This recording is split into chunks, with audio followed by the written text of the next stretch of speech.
evening we'll be talking about attention and executive functioning, and we'll have about an hour worth of a lecture and then Q&A from about 7 to 7:30. So write down any questions, kind of remember them, and she'll be happy to answer afterwards. Thank you. So I am Dr. Harris of Goldman, and again, I'm the clinical director of the Neuropsych department at Nemours. Do we want to, I'm so sorry to interrupt, Yep. can everyone hear, or I know the last time we had this, people recommended a microphone. Are we good? We have one. Yeah. Do you mind, Mr. Richards? I don't mind at all. I remember that was, sorry. And I do talk loud as I get a little more comfortable, but I will use that. I did want to just give you guys a little bit of background about why I'm here and why I like to talk about this. So I've been at Nemours for about 2 years now, but I came from Rhode Island at Brown University there. But before that, I actually was trained originally, which you'll see my degree is a doctorate in education. I was trained as a school psychologist and worked in the school systems for quite a bit of time before I went on to get my doctoral degree. And part of that was when I was a school psychologist, I realized that there was, at that point in time, and I won't tell you how old I am, but there's a big gap between the medical community and those that at that time I was in the school. And so part of what I wanted to do is be a liaison and get out and do the, I'm really bad with the microphone, but I will.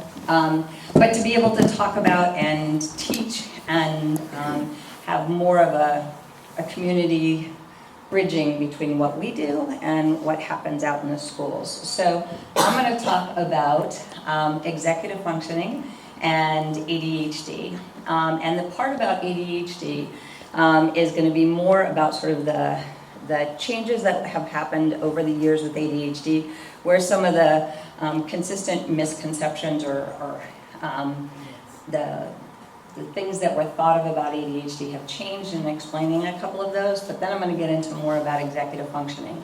I hopefully will not go over time, but one of the great examples I have about organization and executive functioning is trying to plan a presentation for people that you don't know who they're coming from, what they are, what their background is, and making sure that you have enough slides, but not too many that you go over.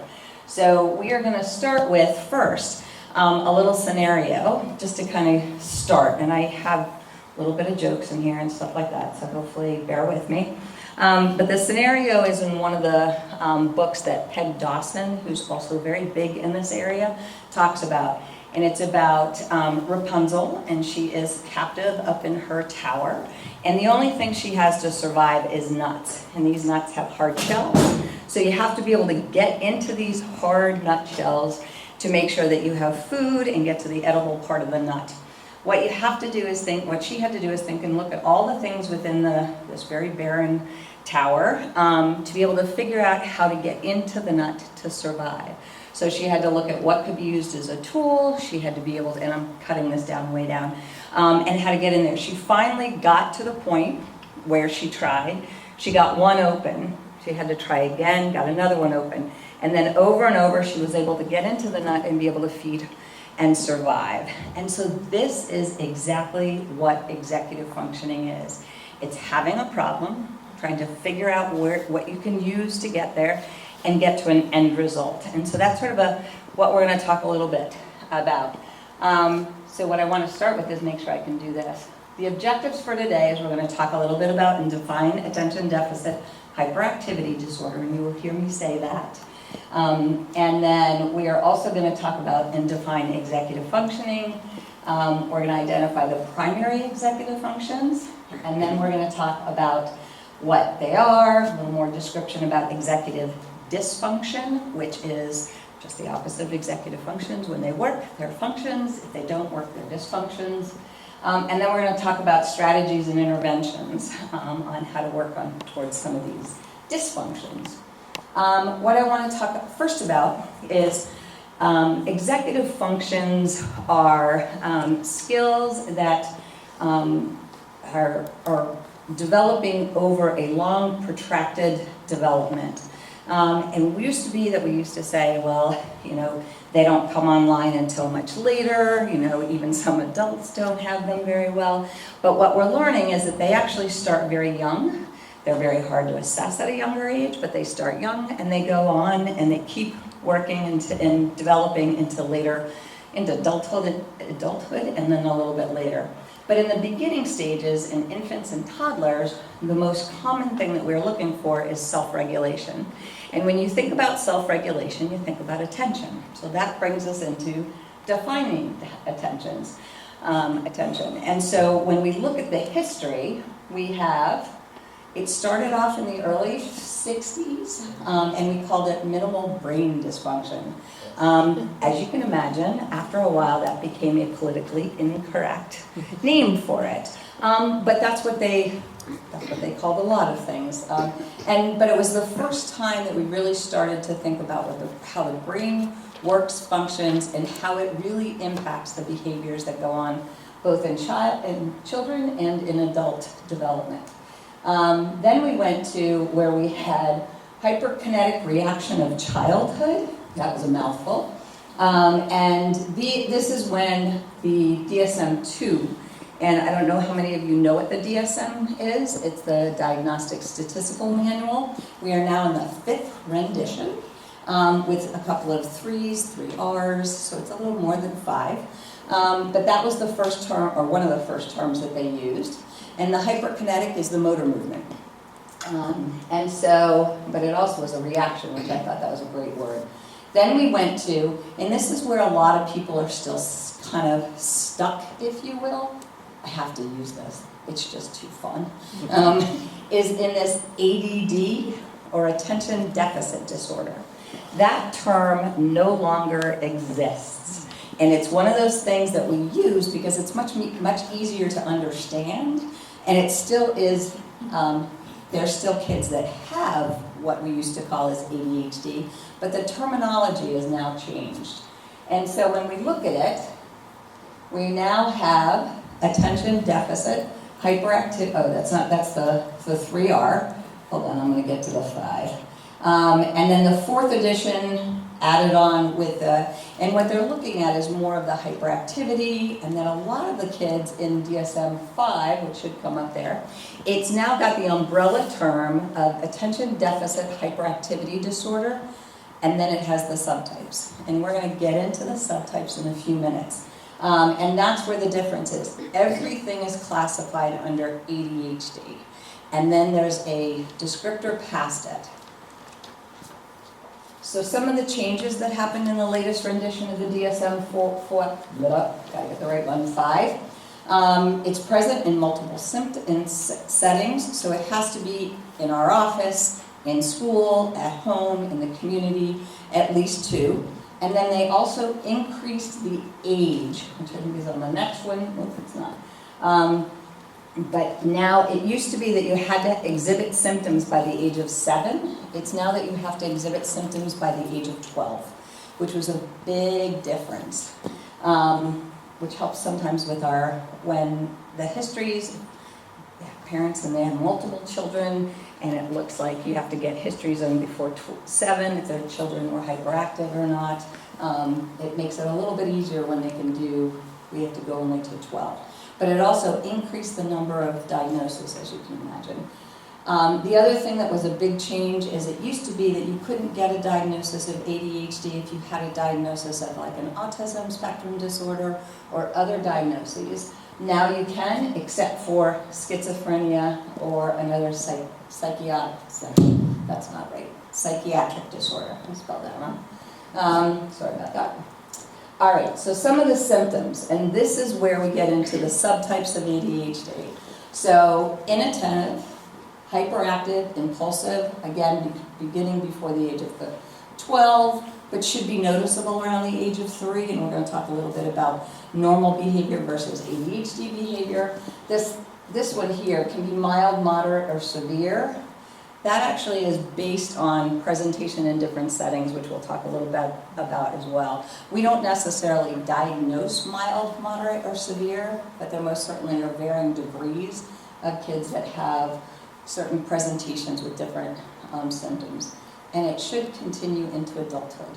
It may change and it may look different, but it should, often it will go into adulthood.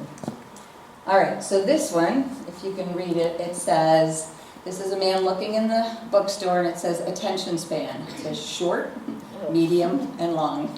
So you pick a book based on where your attention span is.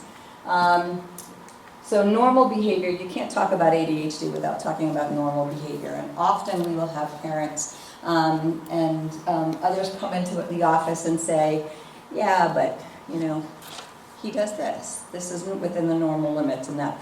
And that partly is because of, it's a continuum. It's a heterogeneous group of kids. So it's not that they cannot pay attention at all. It's that when they're in settings where it requires sustained attention or focused attention for long periods of time without immediately grabbing their attention. So a lot of the times we'll hear, well, when Johnny is working on his Game Boy, or they're not Game Boys anymore, are they? I'm dating myself. But when he's on his game, he can attend for really long periods of time. Well, it's immediate reinforcement and it's constant. School, sorry about this, is not necessarily like that. It is more repetitious, it can be a little bit more methodical, and not always an exciting thing for kids, particularly when you already have learning issues or other difficulties on top of that. So it's harder to sustain your attention. What we often will tell parents when they come in for feedbacks and we talk about this is, and where I still think we're not quite where we should be in the DSM, is that it's called attention deficit hyperactivity disorder, but it's actually an attentional regulation disorder.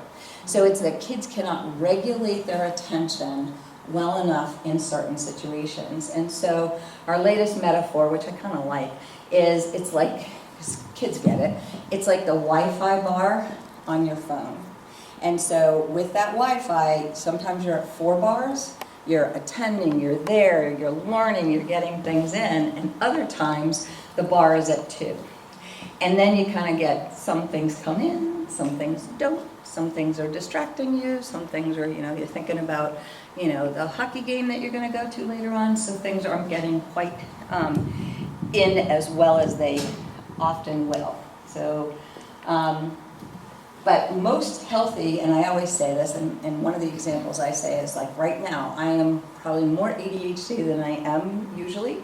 I'm looking around, I'm pacing, so in this situation, I'm going to be exhibiting more attentional dysregulation than I normally do. My direct reports might disagree and say I'm ADHD a lot of the times.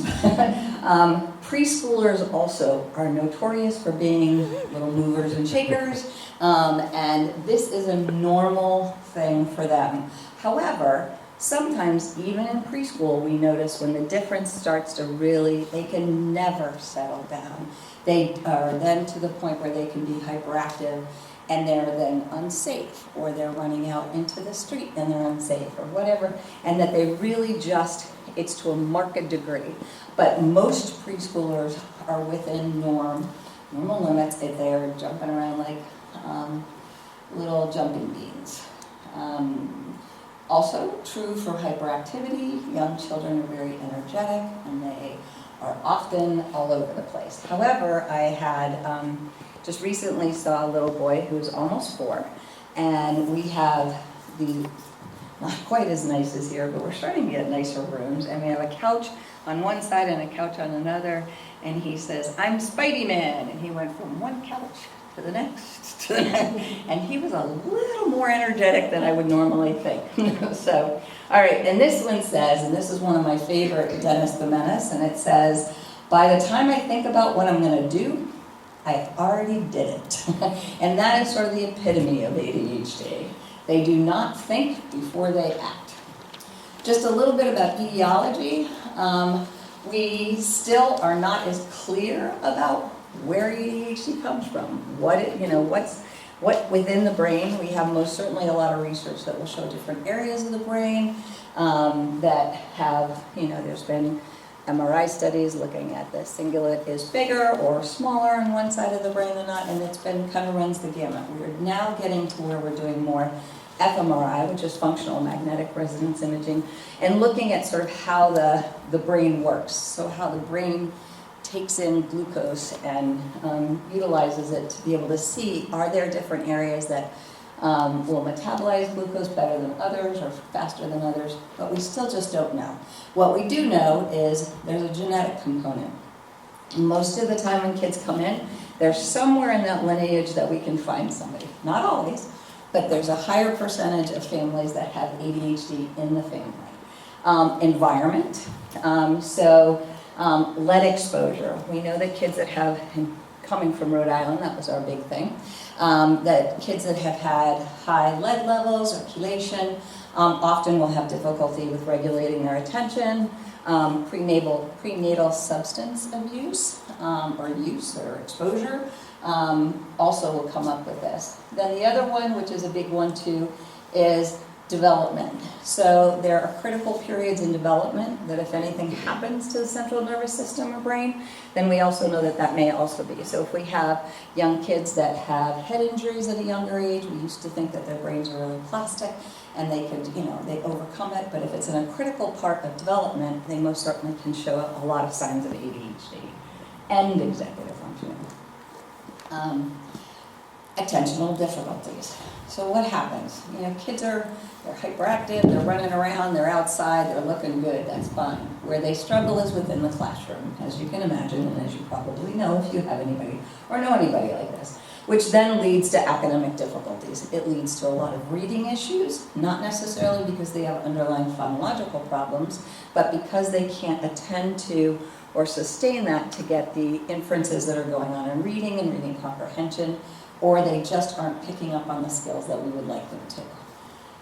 They are much more accident prone. And this is where you really run the risk because they often will have their higher incidence of concussions, their higher incidences of broken bones, anything. So they also tend to have poor self-esteem because they get and even though a lot of the times we do not think, and it's not necessarily, we think it's pretty innocuous, but if you sit down, pay attention enough times, it starts beating you up after a while.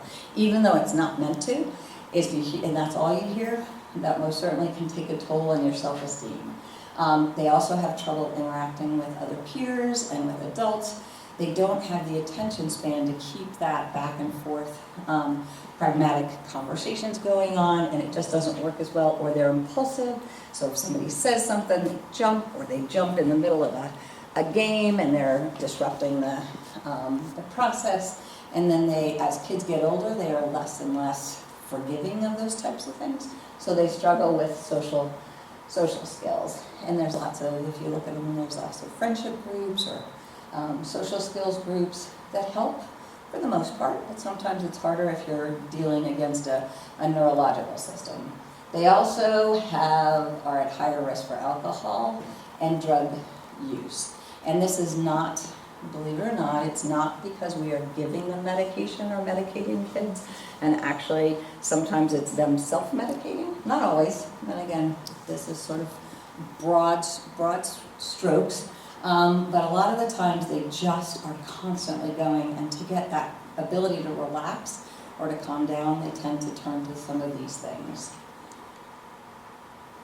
Common comments from parents that we see, and I'm not going to do all of them, but my child can't pay attention. The other one that I love is, I need to understand what's wrong with him, why he behaves this way, and what we can do to help them to be successful in life and school. And that's a really common thing. At a young age, we'll have parents come in and say, will my child move out of my house? And I have to admit, I will tell them if I knew that, I would be a very wealthy woman. But if we get in and intervene and do things, they most certainly have a better chance of it.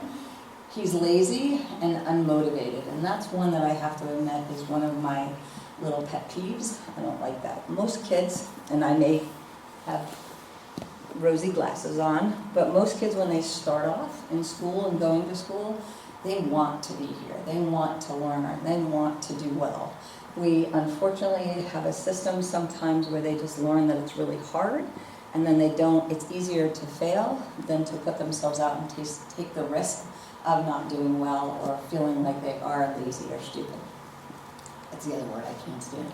All right, so subtypes. And I'm not going to go, well, actually, this one I'll go through a little bit. In the handout that I gave you is like all the criteria for ADHD. It's probably tiny print, and I apologize for that. But I'm not going to go through all the criteria. I do want to go through the subtypes, because this is where parents, again, hear that ADHD, and they're like, he's not ADHD, he's ADD. And again, it doesn't mean that we think he has or she has hyperactivity. It means that this is the classification that we use. So there is ADHD, predominantly inattentive type. And this is the ADD. So it's inattention, difficulty focusing, careless mistakes, daydreamy, and again, to a marked degree, and in multiple settings. They often will have trouble organizing tasks and activities, and we're going to talk about that in a minute. And they also avoid or dislike tasks that require focused mental effort. It's amazing how many times we will have kids that have been diagnosed with inattentive type, and they come in and they go, I don't like to read. It takes time, it takes relaxation, and they don't always like to do it. Sometimes they do, because it's also a way to get away from all the negative attention, but they often don't like tasks that require mental effort. This one is another one that I love, and the kids that I see often do. It says, Facebook, please, I'm trying to work. And he's grabbing hold of him, going, check me, check me, check me, check me. And kids nowadays have a ton of distractions. And so when you have a child that has ADHD, and being able to stay away from all the social media and the constant dinging of those phones is really a difficult thing for them to do. Again, losing items, being easily distracted, forgets to do daily tasks, such as forgetting to do chores. And this one, believe it or not, we hear a lot. My child has memory issues. They can't, they forget things. And that's a forgetting thing, and it tends to often be related to attention, not necessarily that they have a memory disorder. Frank memory disorders are pretty slim. I shouldn't say not all the time, unless you've had a real direct insult to the brain. Most of the time, it's things like retrieval, so the information will go in, but it's not very organized, and getting it back out and retrieving it is more difficult. So it's not an encoding issue, it's a retrieval and storage issue. So one of the things about forgetting, and it tends to be attention. This is the one that I'm not going to go over, because as you can see, it's very busy and very long, and we'll be here until 7:30 or 8. So there are the ones for, I'm going to go back just for a second. So there's inattention, 6 or more symptoms, and then it has all the criteria there. Then there's hyperactivity and impulsivity is the other one. So this is the second subtype. This one is less, it's fewer kids come out with this diagnosis than the other two. And this is because the hyperactive, predominantly hyperactive impulsive type don't have difficulty with attention or inattention. And it's very rare that you will see kids that are only hyperactive. Again, not impossible, or it wouldn't be up here, but it's much less where it's just that almost driven by a motor and constant, but they can attend. Now again, you will see these kids, they're the ones that are standing in the back of the classroom, and they can't sit still, but you ask them a question and they answer like, bam, we go, whoa. I didn't think you were paying attention, but they are. So the next one is, so that's that one again. Fidgets with or taps pencil, hands, feet, pencil, squirms in seat. So it's motor movement and impulsivity, not the attention. And then we have the combined type, which is the most common type, and it's a mixture of both inattention and impulsivity or hyperactivity. The thing that people get a little confused about with this one is it does not have to be hyperactivity. So it can be just fidgety, it can be impulsivity, and impulsivity is just that act before you think. And one of the examples will probably come up in a minute is when we're doing our instructions and doing testing, it'll be like, okay, I want you to do, I got it. And it's like, okay, you haven't heard half the direction. Nope, I know what I'm doing, I got it, and they go. So that's what the impulsivity is. Again, these are all the criteria for that one that you have to meet and for all the other ones. At the biological level, so again, we do not know what causes ADHD, but we have a pretty good, or getting a better idea of where it's sort of housed within the brain. And we're going to talk about that. Most of the symptoms mentioned have to do with deficits in executive functioning, which is why we're going to jump now into executive functioning. All right, so I get to use this again. So attention, executive functioning, and those are believed to be housed in this. So they got the frontal lobe here, you've got the parietal lobe, you've got occipital lobe, and temporal lobe. And if you think about the brain, temporal lobe is language. That's Wernicke's area, and up here is Broca's area. Occipital lobe has more to do with visual and visual processing. And then the parietal lobe is more visual, contextual, and sensory motor. And then the frontal lobes are the last area and the largest area to develop. And that's where we think that ADHD and executive functions kind of lie. That is a very basic understanding of it. I mean, if you really get into it, there's circuitry in there, so it goes from the frontal lobe to the thalamocortical area. So there's lots of looping in there, but most of what goes on, we think, happens in these prefrontal cortex. Whoops, in here. And one of the studies which they did was Phineas Gage. I don't know if you've ever heard of him, but he got a pole or a nail or something shot right through his orbit.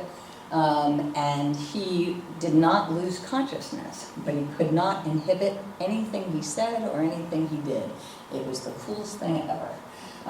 Not really for him, but for those of us in the area and studying this, it was pretty neat. So that's where we think the executive functioning, and that's part of the reason why we say that there's a trajectory of development over time, because these are developing, the areas in the frontal lobe develop long into young adulthood and onward.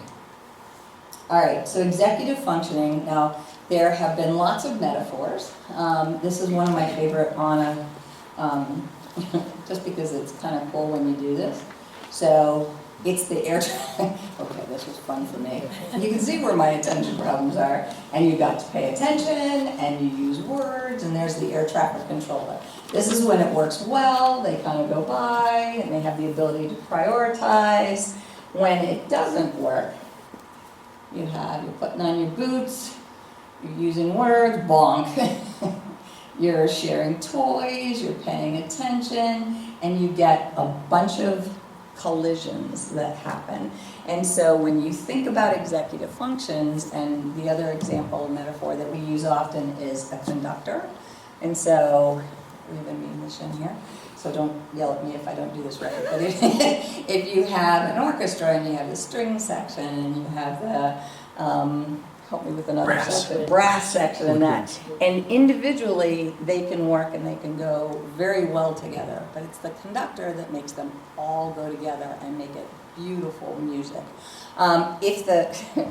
Used to use this one often, but now we're going to be politically correct. If the conductor's a little tipsy and he's not doing it right, it still sounds okay, but it doesn't sound quite the way that sometimes, like if you're at the Boston Pops or the Philly Pops, that it sounds really great. So that's what executive functions are. They're the higher order skills that help the lower level skills work in conjunction and work well.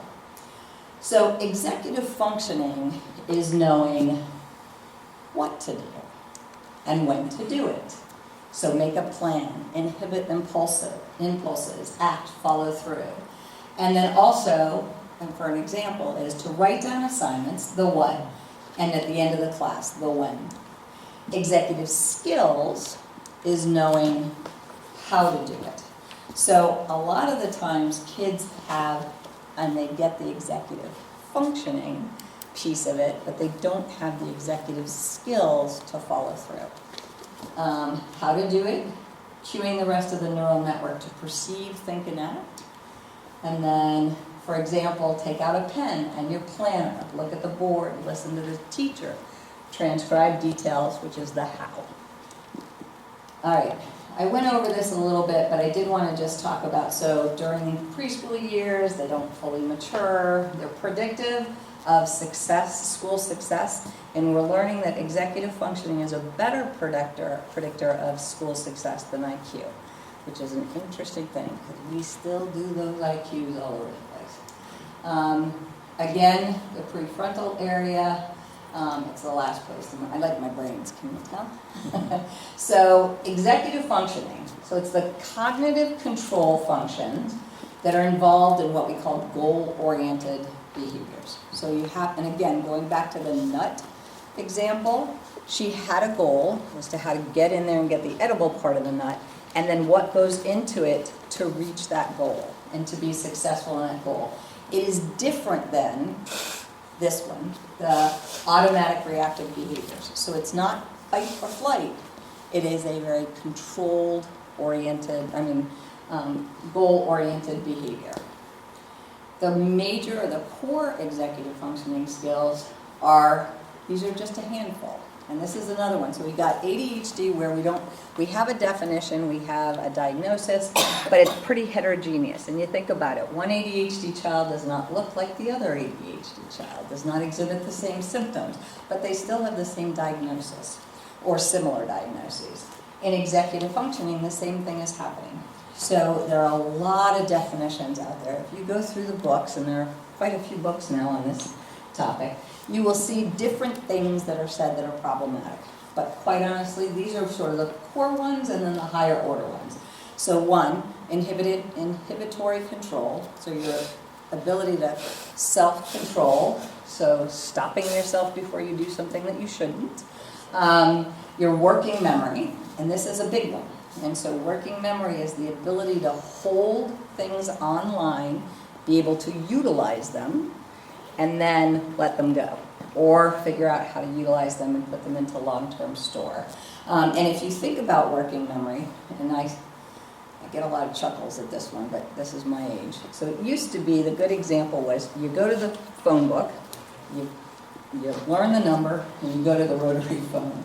Nobody knows what a phone book is, and the kids that I see anymore. So we have to come up with another one. But basically, it's doing a math problem, being able to do the operation, short operation, in your head, and then coming up with a response. If you think about it, it's almost like a loop. So as you're sitting there, and the other one, the example I do is, I have to remember milk, sugar, and bread when I get to the store. And I remember I gotta get some allergy medicine and this and that. Mom, what? Oh, crap.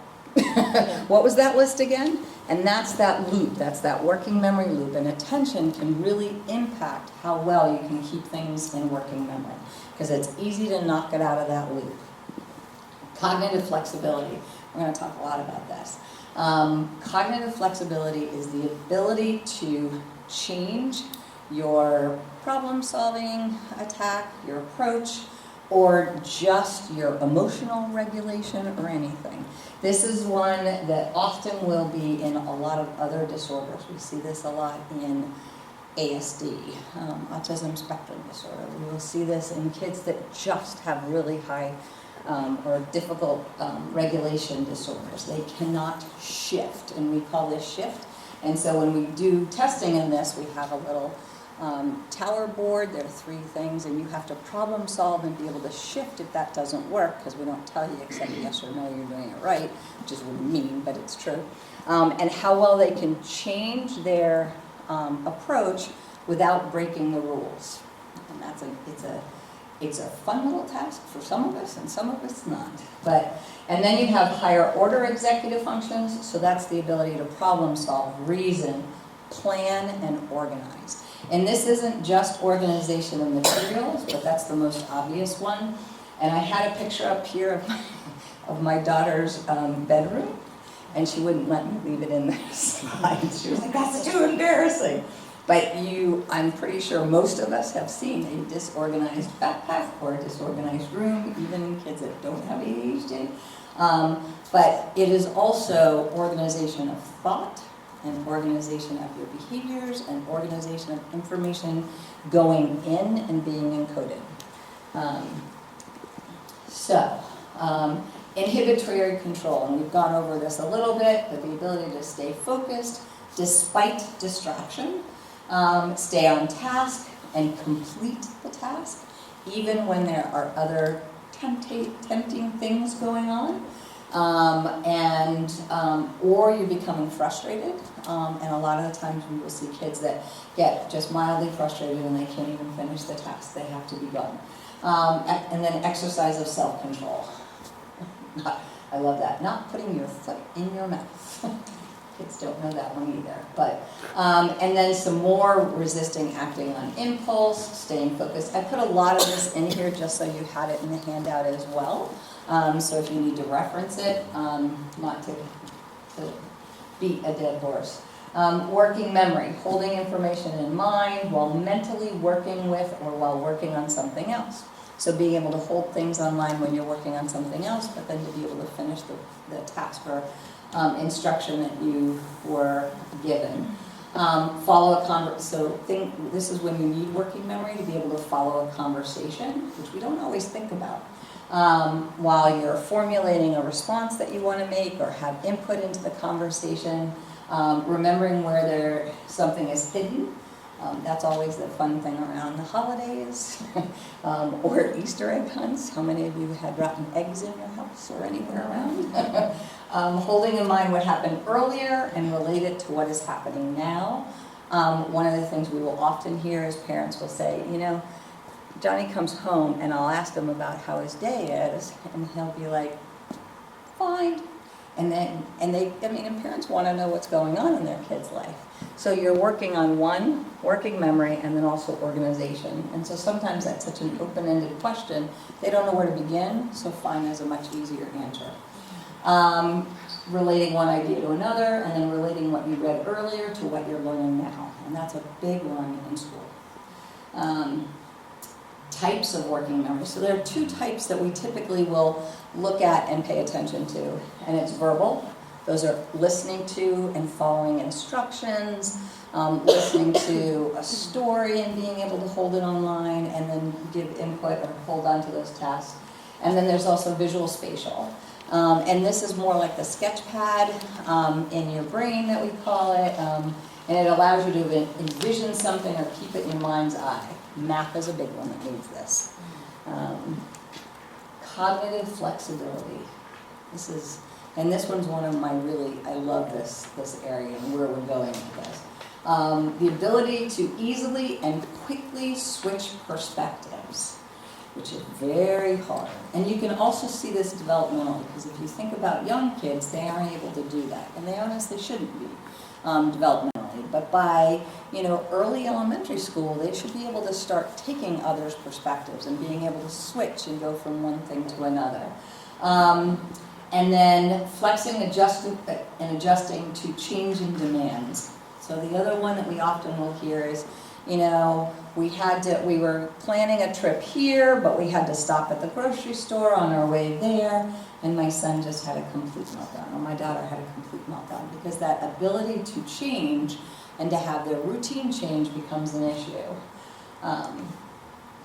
So this is the cheese guy. And again, just the ability to change course when what you're doing isn't working, the ability to adapt to change easily, and to seize opportunities when they arise, even when it means changing course. And this is the other big one, time management. And this one I very often hear a lot about in the mornings. We're trying to get out the door, and we never seem to get out the door on time. Or we're coming home and we never get home and get to have dinner, and I can't plan with it. The passing of time for children that have executive functioning difficulties or ADHD is something that's very difficult for them. We do not understand that time has just passed them right by. And so when you think about that piece, you also, when talking about homework, and I'll give you a good example. My daughter's going to kill me, but she won't see this, I hope. I tell examples about her. She's very, very bright, and most certainly on that ADHD side. But she's in college now, and we went down for parent weekend, and we had plans for dinner, and she goes, well, I've got to just do one assignment. This is Friday afternoon. She's like, I have one assignment I just got to finish up. It'll take me no more than a half an hour. And I'm like, okay, so should I stay here or should I go to my hotel room? And she's like, well, go to the hotel room and you can come back and pick me up if you don't mind. I'm like, nope, I don't mind at all. That was at roughly 4 o'clock in the afternoon.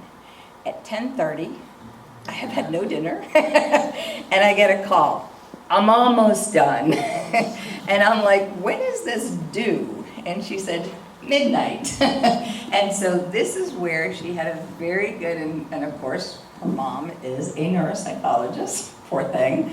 So we had a little conversation for 5 or 10 minutes about time management and how really important that is in college. But that's where she didn't have a good estimation of how long it was going to take her to do this assignment. And instead of knowing that, okay, I need to, and then of course I'm like, and when did this get given to you? I don't think she was truthful about that one. But so knowing how long and how to divide up your time to get something done so it's not last minute. And this one is the arc leaving away, sailing away, and it says, oh crap, was that today? That they missed the arc. Also planning, which is another one of my favorite ones. And it doesn't say anything, but the tree is like, and it's like, oops, we missed this. We did not plan very well, and it's not coming out where it should be. But planning is the roadmap to reach a goal or complete a task. So if you're not thinking about and planning ahead, tasks can very often not get done correctly, or are sitting in their backpack. Flexibility, we've talked about goal-directed persistence, the ability to follow through to the completion of a goal. So some other executive functions that we often will also come up with that are not in that thing. Emotional control is a big one. Frustration tolerance and the ability to manage frustration is a big part of executive function. Beginning a task without procrastination, which we call initiation. And if you have ever had a child that's ever been evaluated, we have a measure called the brief, and it talks a lot about, do they procrastinate? When do they get started? Do they, and the open-endedness of it is also often a problem. Whoops, did I go back or forward? Nope. A couple of other things, so the ability, now these are the positives of executive function. So the ability to work independently, organize materials, keep track of needed things, how well activities are planned and executed. And then this one just talks a little bit about, okay, so executive functioning, most kids, not all, but most kids with ADHD have executive functioning or executive dysfunction. Children that have executive dysfunction do not necessarily have ADHD. But executive function or executive dysfunction also is seen in quite a few other disorders. So ASD, anxiety, depression, sleep disorders. So if you don't get enough sleep, you can certainly have a lot of problems with organization and planning and those good things. And then sometimes when certain medications, and this is coming from the medical field, so children who have childhood cancer and they're treated with chemotherapy often will have existing executive functioning and processing disorders after treatment. Not all, but it is one of the more common findings that we have. This is one of my favorite, and this is me. So it says, Mrs. Jennings, have you seen my organization is the key to success poster? And that's what my office looks like right now, actually. Developmental factors, who struggles most, we've kind of gone over that. Students with ADHD, dyslexia, and they can fare okay a lot of the times in elementary school, particularly because elementary teachers are awesome frontal lobes. They are the best frontal lobes out there. So they will organize, they will structure, they will do, and they are there mostly, and they may not know this, but they help provide modeling of really good executive functioning skills. When kids get into middle school, and all of a sudden we want them to start being more independent and to do things on their own, that's a lot of the times when they will show up in our offices. They start to struggle, they start to fail, despite the fact that they are often very bright and have lots of good skills with memory and other neuropsych areas. Some of the questions when looking at executive dysfunction, when thinking about at home, when you're managing homework and chores, do they need reminders to start working? Do they need encouragement to continue working? Do they need supervision to get things completed? Are they up and down? Do they? My favorite one is, what we go to is, because one of our big recommendations is have a place for them to do their studying. Have everything there that they need supply-wise. And a lot of parents, and I also did this, kitchen table tends to be the place that homework is done. And so kids will come, I don't have my pencil. They get up, they go over there. They go back down. Oh, I forgot this paper, they're up, they're back. And so one thing is getting them to be organized and have a really good place with everything right there to keep them down. Doesn't mean they can't get up and move around, but it needs to be more structured and more in control of either the child or the parent versus them doing it bouncing all around. Are they independent, or do they require reminders to handle their routines and control their behaviors? And I always ask about siblings, because kids are much better behaved. Well, I shouldn't say that. Most often they're better behaved around adults, not necessarily parents, but other adults. And you're not going to be able to see this, and I'm going to zip through these. They are in there, they may not be able to, but I'll give you the one that I like the most is the soccer one. Time for soccer. A teammate kicks the ball toward Josh. He knows that in soccer, you do one thing. You kick the ball as hard as you can, but where? He can't remember which side is his side. Wham! He kicks it really hard, and the ball goes right into his own team goal. And then all his teammates are not happy with him, and his heart sinks. So that's an example of working memory. There's other ones with organization. But these are things that happen to kids on a regular basis where they really struggle with these and they disappoint people, and then they feel bad. And I feel bad for them. I'm a sucker at heart. Here's a couple more. These came out of the National Center for Learning Disabilities, I think. But they have self-monitoring and organization, but those are there for examples. All right, so now the dysfunction part of it. So as you can imagine, in working memory, failure to complete assignments, they often seem to be daydreaming, but it may be that they're just not following along. They mix up their materials, they combine two sentences, not necessarily all the time, but these are examples that we often will see when kids are having difficulty. They forget what they're doing. And this, again, can be both a flexibility and a working memory. So what we look for sometimes in our testing is, again, there's steps to complete tasks that we have, and if they lose set right in the middle of it, and we will actually probably often, because we also have a skewed set of kids that come to see us, but they'll be doing it, and all of a sudden they look up and they go, wait, what am I supposed to do again? Despite having finished like 5 or 6 problems, and it's like, well, but they literally lose set, and it's an amazing thing to watch. Then flexibility, and we talked about this a little bit, so they struggle with changes in their routines, homework. They may be viewed by parents as teachers as rigid. That's a word I use a lot.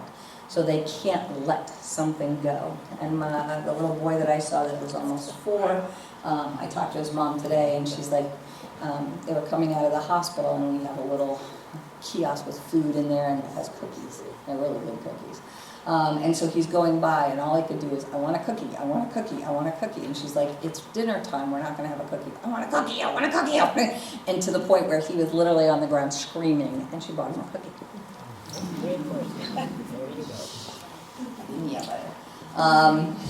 This one is, again, this is just a funny one, because it says IQ test, and then it says this shouldn't be too hard, it's just 2 letters. Again, my sense of humor. Some of the things about our assessment, and things to consider when we do our assessments, and we consider this, is executive functioning skills. The way our tests are set up are not good measures of executive functioning, which makes my life very difficult sometimes, because there's so many factors that go into it. And just like the teachers, a lot of the times when we're doing an IQ measure in particular, it has to be done in a very standardized way. So we are the frontal lobes. We continue to keep kids on track. We don't let them have any ambiguity in a lot of the things we do. And then when we actually do our executive function measures, a lot of the times those measures also rely a lot on thinking skills, your problem solving, your language, and do you understand what we're talking about? So there's a lot of cross-contamination, I call it. Most of the time when we're looking for these things, we actually do it in a less structured way. So when we're taking breaks and when they're going places, are they able to have a conversation? Are they able to be relaxed and stay and sit with us and carry on a conversation? Or are they bouncing off the walls? And not. How do we help? And so I've got about 10 minutes. And I hate that because I didn't mean to go so long for this part. Because this is the part that most people want. It's hard to do a lot of interventions in 10 minutes or less, but I'm going to go over the things that we typically will recommend, and then the 7 steps of how to increase or help with executive functioning. So the first one, and first and foremost, know your kid's strengths and weaknesses. And this seems like a gimme. It really does. But you'd be amazed at how often, and by nobody's fault, and I don't mean this to be judgmental, but we ask, what are your child's weaknesses? What are you concerned about? And what are their strengths? And you can really see sometimes when you're struggling with a child that cannot get organized, cannot get out the door, and you have about had it, coming up with strengths that they can do, particularly in the academic area, isn't always easy. A lot of the times, he's a great kid, he's loving and all that good stuff, which is wonderful, but you need to make sure, or try and look at and understand what things they do well, because we want to capitalize on those to help with the areas that are more difficult. Also, explain to your child why they are having difficulties, because they need to be, again, not if they're 6, do it developmentally appropriate. But when thinking about, and I'll get into a couple of into some of the language that we use, so you're having difficulty paying attention. What things distract you? What do you do when you're having, and kids will answer that. Sometimes they say, I don't know, and that's a pretty common one. But then talk about and get to some of the things, because they have most of the time, they have pretty good insight, but that's another executive functioning skill that they need. Break up or chunk information. And this one is, again, a pretty normal one that we talk about, but a lot of the times it's not always done. And if you think about, I always give, again, my example of my office. I have a pile of reports to write. They're all in the same color file. I'm like, at least make them different color files. And if they have a stack yay big, my feeling is I walk in there and I go, oh my God, I have to, it's overwhelming. If I take them and I put them in my drawer, which is another issue for me, out of sight, out of mind, but then I have one on my desk, and I get through that, you start to feel like, oh, this is manageable. I can do this. And so that's the first step. Break it down, have them have success. If they aren't successful, sometimes it's doing one problem and getting it done, which seems really not the best way to go about things and not very good time management, but you have to have success or you're never going to do it. Being overwhelmed is a much more powerful feeling than success, unless you have success consistently. Help them develop awareness of their own working memory, help them identify strategies, and kids, even at younger ages, and I meant to bring the book, and I'm sorry, there's some that, they have little, cute little things that are age appropriate for 6-year-olds to do, how do I solve this problem? What do I do first? What should we do next? And they get to write it, well, they write what they can write, or they color it in, but they are able to learn at a young age. And we used to laugh at my kids' school. We used to have, and they'd go to pre-K. so not even K, pre-K. And they had a homework folder they had to bring home, which my big joke was, you are now taxing my organizational skills, not theirs. But it started in pre-K and went all the way up through high school. And granted, my oldest is still working on things. My youngest is one of the most organized. She comes home, she gets her homework done, and it's because she knows exactly those skills, and it's such a habit for her, not because of me, but because of the school, that it's something that has been instilled in her from a very young age. Even though there was nothing in the homework folder, it was just a folder that went back and forth. It used to drive me crazy. Activities to become a flexible thinker. So involve multiple meanings of words. This is one that I'm always, again, pretty amazed at. Kids don't realize that words have different meanings all the time. And even though they're exposed to it all the time, a bat, the thing you swing, or a bat that flies. 2 different meanings to one word. That probably at this hour is the only one I can think of. Visualizing, discussing jokes. And as you can see, I have a lot of jokes, and sometimes drive my coworkers nuts because I think everything's funny. But it helps with them to get the different meanings and subtleties that a lot of the times these kids can't pick up on their own. When your kids come across words or sentences they don't understand, encourage them to stop reading and ask key questions. And this is a big one. Kids do not do this. They Google a lot. But they, is there a word or phrase that could have more than one meaning? Can I emphasize different parts of the speech to change the meaning? One of the examples I give a lot of the times when I'm doing feedbacks is if you think about words and reading comprehension, but, however, I can't think of another one, they change the meaning of a sentence in the middle of a sentence. Johnny was having a great time, however, it started becoming dark and he got frightened. It changes the meaning of the sentence. If you're not aware of those words, then you're going to lose the understanding and comprehension. Written language, getting stuck. Written language is something that drives kids nuts that have executive functioning problems. And a lot of it is because it is a blank piece of paper, and good teachers think, just write on whatever you want. And that can be crippling for some kids. So they need the structure to get through it. So let me give you some ideas of what to write on. You can write on this or this. And you got more ideas? Think about that. So you're providing structure instead of that open-ended problem or activity. 3-column note-taking system. Now again, this is for older kids, but this is one I like a lot. So you've got the first column has relevant detail, concepts or questions are in the first column, relevant details in the second column, and then a memory strategy such as a picture in the third column. Again, just helping kids organize, break down things, and think through things. Math. I don't like math. Is there a math teacher in the group? I was good at math. Show them how to look for alternative approaches. And this is sometimes hard because we have curriculum now with math that's pretty specific in that. And one of the things with my kids that was really hard for me because I didn't do box math, I didn't do con math, I didn't do XL math or whatever it is. So I'm like, no, but you do it this way. And so trying to get them in math, you have to think flexibly about how you get to the problem. And sometimes kids can get to the problem without problem solving through it. But that step actually is good, and kids will kill me, but it helps. Recognize to shift from one operation to the other. Sometimes the wording doesn't make sense to them, how you do that. Do I know more than one way to solve the problem? Does this look similar to anything I've seen before? Again, these are that metacognition, which we probably are getting to soon. Studying for tests and quizzes. This is a big one a lot of kids struggle with.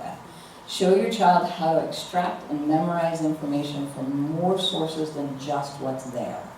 The more it comes in, the more it makes sense to them, the better off they are.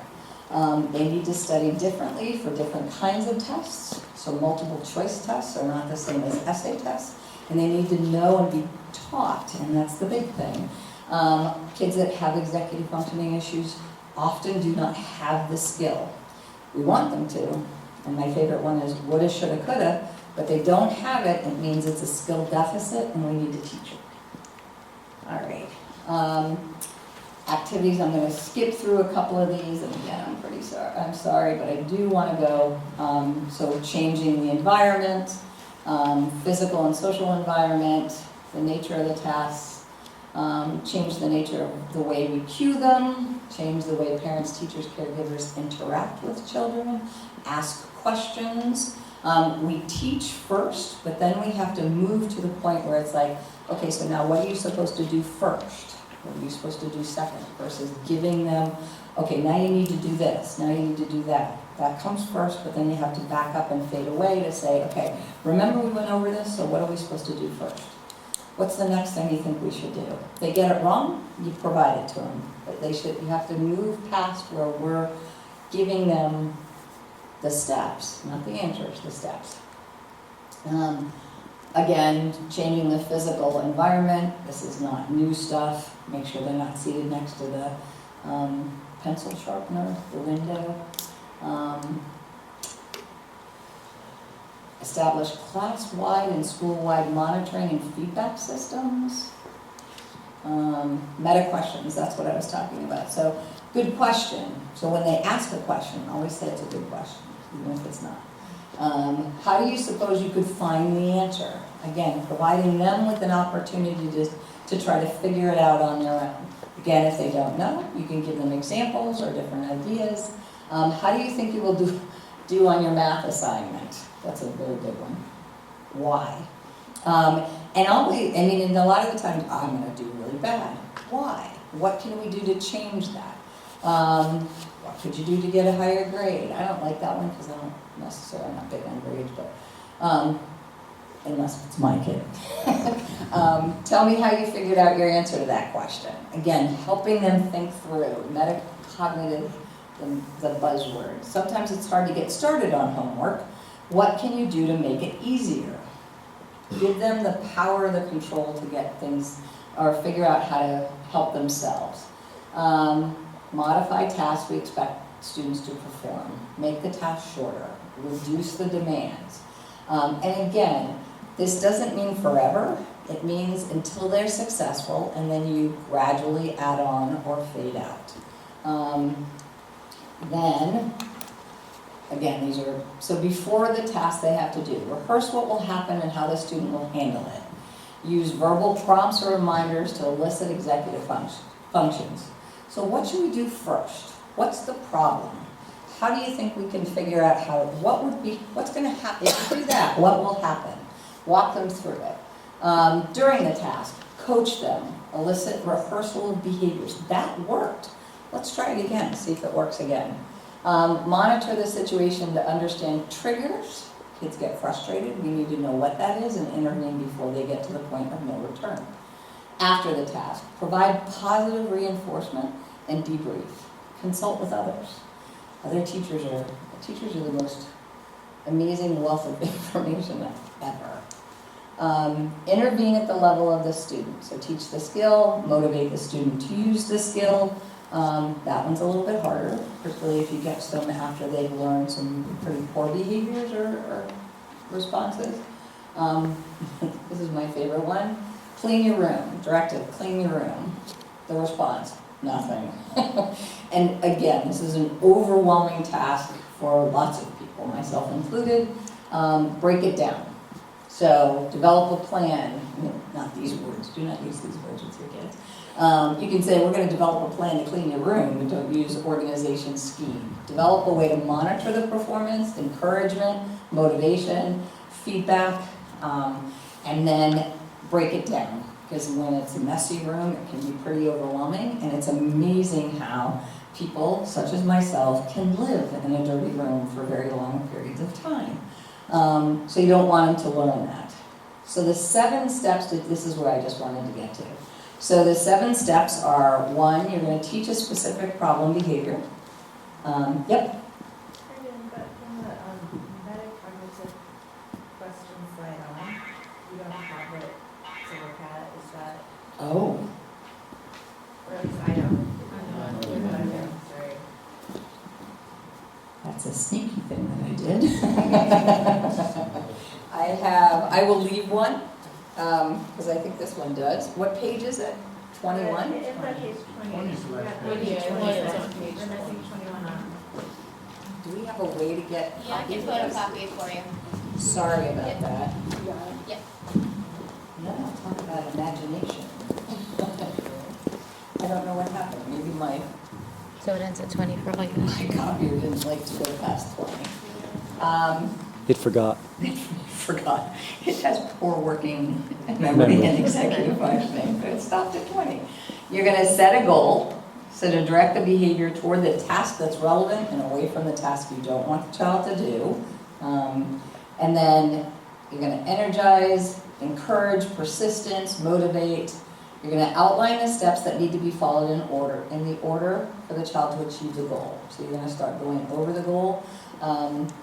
And then, whenever possible, turn the steps into a list, checklist. I hate checklists, but I do them. Or a short list of rules to be followed.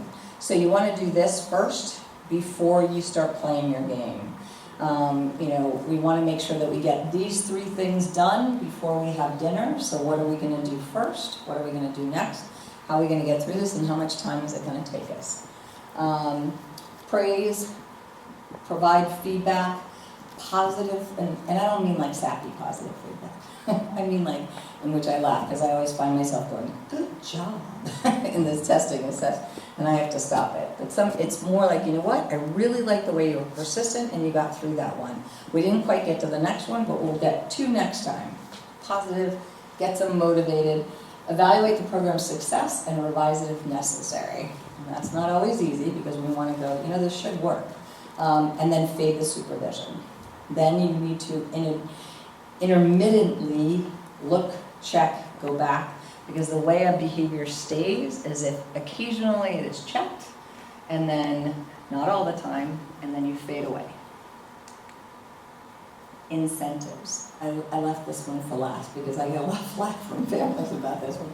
They shouldn't have to be bribed. This is not a bribe. And I go back and forth with this one because I tell parents all the time, do you get paid? Now they're working moms, so just do mom working stuff. We're not getting paid. You get paid with reinforcement. But if you're in a job, you get paid. That's a reinforcement. That's what we work for. If you get a job where you get a bonus, I can guarantee you your behavior and your on-task behavior increases around bonus time. So it's not necessarily it's not a bribe, it's shaping behavior and then fading away. So the steps to creating an incentive program or incentive system: describe the problem.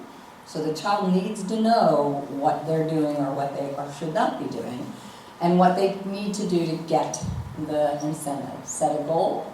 Decide on a possible reward and contingencies. This does not mean it has to be a Lego set.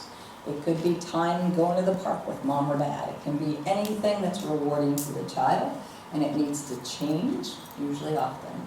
And sometimes you will hear kids say, I don't care what you give me, I'm not doing it. And then you need to come see me. No, I'm kidding. Then you need to change what you do with that child, and you change their way of thinking about it. Yep, all right, so you don't want something, but what we need to do is figure out what would be rewarding enough for you to get this done. We need to have this done, so let's think it through. You come up with ideas. Implement the contract, write a behavior contract, implement the contract, evaluate successes and changes again, and then fade the rewards. Not special time with mom and dad, that shouldn't be faded. 2 good books, and this is Peg Dawson that I mentioned. It is switched out there. The other one, which I didn't get a picture of, but I brought in my bag. I love this book. This is the Work Smart Academic Planner Revised Edition. Write it down and get it done. And in this is so it is a planner, but you have to sort of look for it. But it talks about, like, part 1 is task completion checklist. So there's a questionnaire that you fill out, that the child fills out, which I think is awesome. Because it says, number 1, I act impulsive. One is most of the time, frequently, sometimes, very rarely, or never. I get into trouble for talking too much in class. I say things without thinking. I say I'll do it later and then forget about it. That's sad to me, that's why I'm smiling. I forget homework assignments or forget to bring home needed materials. And so it goes through a whole bunch of them. It's not for the child to show anybody if they don't have to. They need to be honest, and then there's sort of a key. And then you go through and you can look at strategies for success. And then it actually has like a 5-paragraph essay template. I know I'm using the microphone poorly, but long-term project planning form. And one of the things, so it's got like, select a topic. What are possible topics? What I like about this choice, what I don't like. And then step 2, identify necessary materials. This one I love because those are parents out there, such as myself, who have been at Michael's at like 10 o'clock at night, the night before the project is due, will appreciate this because you know what the materials are. But one of the things that I thought was really interesting was then I went through some of my other stuff, and this is mine. And so it's called Daily Greatness Business Planner, an actionable plan. And inside of it, it does not talk about executive functions or what to do, but it says, how organized was I this week? How could I be more organized? And it has, then it's got your daily planner, but it's the same thing, but in a somewhat grown-up version. And so a lot of the times when I'm working with kids, building executive functions, I try to get them to realize that this is a life skill. This isn't a elementary school skill or a high school skill. This is something that we use and we do all through our life. We have to be organized if we want to have a job or we want to have groceries in the refrigerator. And so trying to get them to buy in, if you will, that these are things that are necessary for life and can help a lot when you go to college. All right, I'm done. Late, but I'm done. See, I told you, it's not organizing well. Questions? Or you just want to go home at 7:15? That's fine with me too. Yep. I have a question about an older, unless kids just people hearing me okay. So about older children, kind of middle school, 7th grade, 8th grade. What do you do, what's the best way to handle it when, say, teachers aren't acting as the frontal lobe as much, especially with detailed assignments like writing, but you know they kind of need a little bit more, but you don't want to overstep. So kind of trying to find the balance. Do you have any advice for parents that are facing that when you know they have those executive functioning weaknesses? So usually I go to the source. I talk to the, and I have a different role, not a parent. I'm a professional, and sometimes the doctor works pretty well. But also talking to them, because again, a lot of the times, and the teachers in here can correct me if I'm wrong, but the idea is at that point we want kids to be more independent, to be able to do these skills on their own. And a lot of the times, again, that sort of feeling like they're very bright, they can do it sometimes, not other times, gives the impression like, okay, they know what they're doing, they're just not doing it. So to get back and talk to the teacher about these are skills that he really doesn't have, or he isn't doing it consistently. And that's the other thing. Kids may have this skill, but it has to be consistent to be successful in doing it. And talking with the teacher, usually not hopefully in a big meeting like an IEP or a 504 plan meeting or something like that, but that it's sort of one-on-one and asking, what can we do at home? How can we support what's going on at school? And then talking through that. Any other teachers have comments about what they want to make about that? How would you want a parent to address it? Okay, I won't put you on the spot. Does that make sense? Yeah. There are also more and more people are doing like executive coaching. We actually now have like an executive functioning group that goes on. And I was absolutely floored. We had, we were thinking, oh, we'll try this out and we'll do it. We had 50-some parents sign up for it with kids, which is way more than we could handle and anticipated. But they're starting, but that usually is an out-of-pocket expense. But some of them are good, and some, just like any other human being in the profession, you got to make sure you're buyer beware. But and then some of these things can help as well. Yep. With the incentive systems, in step 3, you talk about possible rewards and contingencies. Can you talk about what you mean by contingencies there? So things like that are if you do this, Right. then you can do this. So contingencies nowadays tend to be, if you finish up the project by this time, or you get this part of the project done, then you can play with your Xbox or whatever it is that they play on now. And if I can ask a follow-up question, and I think in our experience, we found that incentives, they tend to work in the short term, Yeah. and then, I don't know if, but in terms of prompting, I think one of my issues is, my wife would say, don't want it more than your child does, So is there any advice you have in terms of how much to intervene, and then also, 2 parts, I guess, how much to intervene, and then also the incentives wearing off? Yep. And so, when I had mentioned that you need to shift and change incentives up, so usually what I say is, and again, you have to take some of this with a grain of salt. Sometimes it works wonderfully, and I go, woohoo, I'm smarter than the average bear. Other times parents come back and go, you have no idea what you're talking about. I'm like, okay, well, but I'm flexible. We can try something different. But with incentives, usually what we do is going into it, we try to come up with a whole list of what things might be beneficial or the child might like or whatever. And then you switch it up pretty quickly. Because again, most kids that fall into this are pretty bright and they get it. They realize, oh, maybe I don't want that because this is a lot of work. And the thing is, it is a lot of work. And sometimes that's where you got to go back and go, you know what? We get it. This is a lot of work. The incentive is far away. So let's look at how we can back up and make sure that you're getting the incentive within a certain period of time. I worked with when I was in the school, and the child had horrendous behaviors. And so we set up a program every 3rd day. If he followed the morning routine and the afternoon routine, he was to get a reinforcement on the computer, which is what he liked. He never made it to the 3rd day, not one time.